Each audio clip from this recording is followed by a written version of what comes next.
One person calling for President Mubarak to step down right away is Arizona Senator John McCain. He's standing by right now on Capitol Hill with our chief Washington correspondent, Peter Cook. Peter.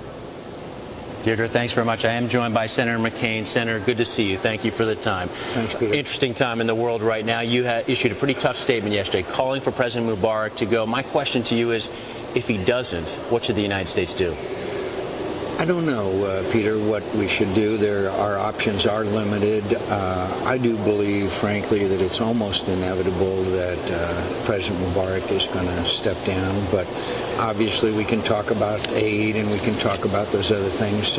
What I hope is that the Egyptian military in particular would be a force in not only in stability, but advocating that President Mubarak step down. If he doesn't, then I think the violence will escalate. Could I also add, our military-to-military relationship with Egypt is paying off.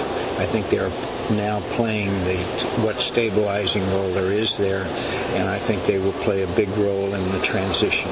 You met yesterday with President Obama. I know this subject came up. Are you and President Obama on the same page on this?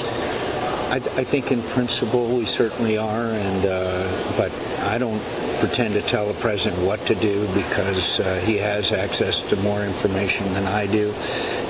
But I think that there's a certain amount of inevitability associated with the events we're seeing here in Egypt and throughout the Middle East. But September is too far away in your view? No, I don't think so. I think a transition government to set up elections. My greatest fear, frankly, would be snap elections where the Muslim Brotherhood, which is very powerful in Egypt, would somehow gain control. We've seen in Gaza and to some degree in Lebanon a situation where the Islamic extremists can win an election. Unfortunately, there's only one election. There's some people talking about a transitional government, perhaps Mohammed al-Baradei, who's so well known to the West, given his role at the UN as the chief weapons inspector, head of the IAEA. What are your thoughts about Mr. al-Baradei, and could he play that role in your view? I don't think so. He spent the majority of his life outside of Egypt. He is an enemy of the United States in many ways. I don't think he has that kind of influence within Egypt. He got very little traction when he went to the square and had a megaphone. I think it's going to be those people in Egypt who have been in the opposition, some of them even in prison, that have been democracy advocates. But again, the army has to play the lead role. They're the stabilizing force in the region. By the way, you're going to see demonstrations all over the Middle East. One country you won't, Iraq. Well, let me ask you about what's happening in the other countries. We saw Jordan's King Abdullah sack his prime minister, form a new government there. The president of Yemen saying he's not going to run for re-election. Is this going to stop at Egypt, or is it going to go further? I think it's the virus is spreading, and it depends on how each of these governments handle this renewed universality of desire for human rights and freedom and democracy. Watch Yemen. Yemen is, when you look at it geographically, when you look at it from so many ways, it is going to be a very, very tough challenge. Let me ask you about some other issues, if I could. You spoke with the president about some domestic issues, spending here in the United States, the deficit. The president has not embraced his own deficit commission plan. Is John McCain prepared to do so? Some of your Republican colleagues have.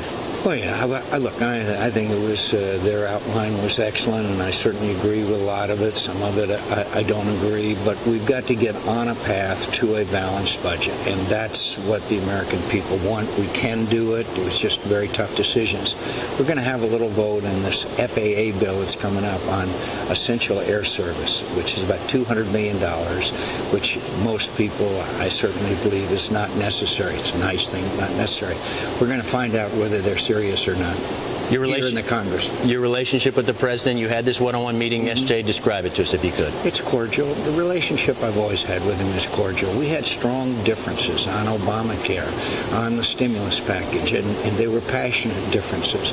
But we've always had a cordial relationship, and that's based on my respect for the office of the presidency of the United States.